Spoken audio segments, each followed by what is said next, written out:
Over the last 2 years, the Deadwood Revitalization Committee has been working to clean up the town. It's completed wayfinding projects like constructing new signs to help people navigate the city and brought back some historical features too, like brick streets and old-fashioned lights. Now the committee turns its focus on a pair of public plaza proposals along Main Street, each with their own special features and price tags. So, just how much will those proposals cost? Take a look.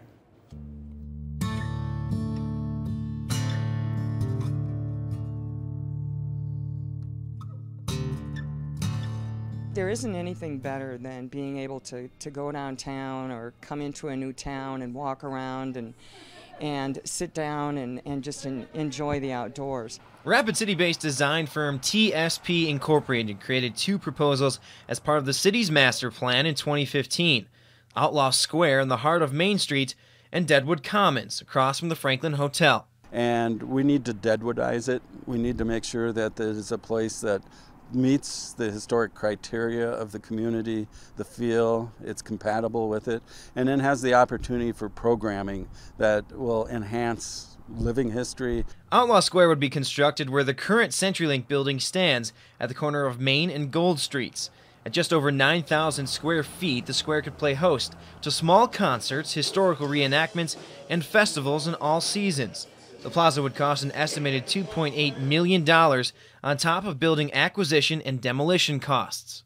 That building needs to go into that 10-year plan. But the other plaza, it could happen this summer. And it should. I mean, that's where we're at. We no longer can sit still in Deadwood.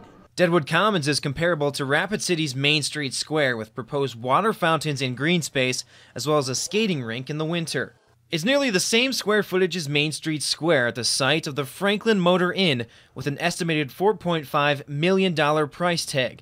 To accelerate the process, the Silverado Franklin Gaming Complex offered a land swap to the city, the Motor Inn property free of charge in exchange for the Deadwood Pavilion down the street, formerly the town's armory, to help with parking. So, how could these plans be paid for? The unique thing about Deadwood is because of gaming and the gaming taxes, the Historic Preservation Commission generates about $7 million a year.